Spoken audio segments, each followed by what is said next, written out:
بسم اللہ الرحمن الرحیم اللہم صلی وسلم وبارک علی سیدنا محمد وعلی آلہ وصحبہ اجمعین۔ آج انشاءاللہ ہم آپ کو ایک اور خاص تبرک کے بارے میں کچھ ڈیٹیل بتائیں گے اور زیارت کروائیں گے ساتھ میں۔ آپ دیکھ سکتے ہیں اپنی سکرین پہ نبی پاک صلی اللہ علیہ وسلم کے ناخن مبارک۔ یہ ناخن مبارک جو آپ کی سکرین پہ دکھ رہے ہیں، آپ دیکھ سکتے ہیں کہ یہ جو موم ہے، شہد کی مکھی کا جو چھتا ہوتا ہے، اس کے اندر لگائے گئے ہیں، اور یہ ہمیں تقریباً بہت سال پہلے، بہت عرصہ پہلے ترکی سے تحفے میں آئے، اور اس کی جو بوٹل ہے یہ اسی طرح اس واز میں لگے ہوئے تھے، اور یہ اسی طرح لگے ہوئے ہیں، اور اس کی پراپر جو کور ہے یہ بالکل کہہ لیں کہ سیل پیک ہوتا ہے، بالکل پیک اس میں واز میں موجود ہے، اس کو کھول بھی نہیں سکتے ہم، اور مطلب بہت شاندار طریقے سے اس کو رکھا گیا، اور یہ وہیں پہ بنا ہوا ہے واز بھی۔ تو اس کے اندر حضور کا جو ناخن مبارک ہے اس کی آپ لوگ زیارت کر سکتے ہیں، اور اس کے ساتھ باقاعدہ اس کی ڈیٹیل موجود تھی، اور جس کو آپ سند کہہ سکتے ہیں، سند کے ساتھ یہ ہمارے پاس الحمدللہ آیا، اور یہ اب اس ٹائم پاکستان میں موجود ہے۔ آپ میں سے اگر کوئی زیارت کرنا چاہے تو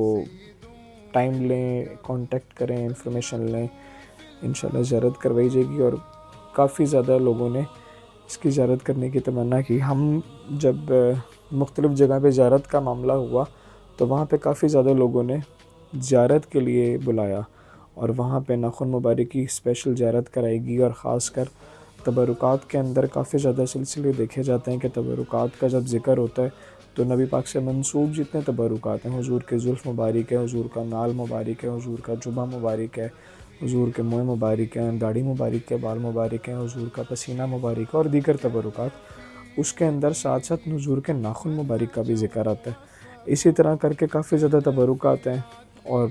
موجود ہیں، اور ناخن مبارک کو لے کے سیدنا امیر معاویہ سے منسوب ہے یہ بات کہ حضرت امیر معاویہ کا جب وقت قریب تھا تو انہوں نے اپنی وصیت میں کہا، وصیت میں فرمایا کہ میرا جب انتقال ہو تو میری آنکھوں کے اوپر حضور کے ناخن مبارک رکھ دیجیے گا۔ تو مطلب حضور کے ناخن مبارک بھی صحابہ کرام سے روایات آتی ہیں کہ صحابہ کرام میں تقسیم کیے گئے نبی پاک سے منسوب جتنی بھی چیزیں ہیں، حضور کے غسل مبارک کا پانی، حضور کے وضو مبارک کا پانی، یہاں تک کہ جبہ مبارک کو جس پانی میں غسل دیا گیا، دھویا گیا، اس جبہ مبارک کا پانی بھی اہل مدینہ کے لیے، صحابہ کرام کے لیے شفاء کا باعث تھا۔ تو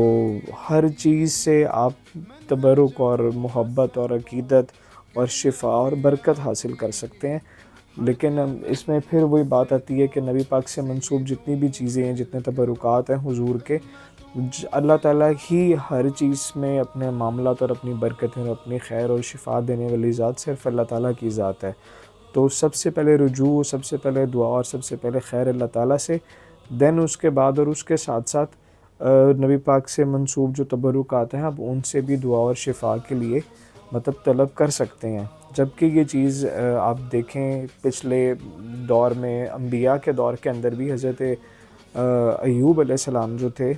اور حضرت یعقوب علیہ السلام، یا باقی پیغمبروں کے اندر حضرت سلیمان علیہ السلام، اور مختلف مقامات میں مختلف پیغمبروں کے تبرکات سے ان کی امتیں، ان کے جو لوگ ہوا کرتے تھے، ان کے جو صحابہ ہوا کرتے تھے، وہ شفاء اور برکت حاصل کیا کرتے تھے۔ آپ نے اسی طرح کر کے حضرت ابراہیم علیہ السلام یا اسماعیل علیہ السلام کے بارے میں بھی سنا ہوگا، یہاں تک کہ یوسف علیہ السلام نے اپنا جبہ مبارک اپنے والد کے لیے بھجوایا تھا جب ان کے والد کی آنکھیں یا چشمے، مطلب جو نور تھا آنکھوں کا وہ ختم ہو چکا تھا، تو حضرت یوسف علیہ السلام نے اپنی قمیض بھجوائی کہ یہ آپ میری قمیض لے کے جائیں اور میرے والد کی آنکھوں پہ ملیں گے تو ان کا نور واپس آ جائے گا۔ اور اسی طرح ہوا کہ جب یوسف علیہ السلام کی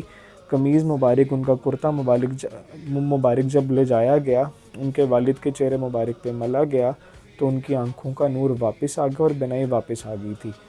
تو یہ تو ہر دور میں مطلب اللہ تعالیٰ بھی جس کو شفا دیتا ہے تو وسیلے بنا دیتا ہے، تو یہ صرف ہمارے لیے وسیلے ہیں، اور اللہ تعالیٰ خود بھی اس کے اندر اپنا کرم اور رحم اور برکت اور شفا ڈالتا ہے۔ وہ جب دیکھتے ہیں کہ میرے محبوب سے اتنا پیار کیا جا رہا ہے، ان کی چیزوں سے اتنی محبت اور عقیدت کی جا رہی ہے، تو اللہ تعالیٰ کیوں نہیں لاج رکھتا اپنے لاڈلوں کی، اپنے پیاروں کی۔ تو الحمدللہ ساتھ ساتھ تبرکات کے اندر ہمارے پاس پاکستان میں نبی پاک علیہ السلام کے جو ناخن مبارک ہیں اس میں سے ایک ناخن مبارک ہمارے پاس ترکیوں سے آیا ہے، اور یہ اسی طرح واز میں لگا ہوا ہے، ایسے ہی آیا ہے اور اسی طرح موجود ہے جب سے آیا ہوا ہے۔ تو الحمدللہ آپ لوگ اس کی زیارت کریں، درود شریف پڑھتے رہا کریں ساتھ ساتھ۔ اللہ تعالیٰ برکت دے، اللہ تعالیٰ جزا دے، آپ لوگوں کے لیے آسانیاں پیدا کرے۔ جزاک اللہ خیر۔ السلام علیکم ورحمۃ اللہ وبرکاتہ۔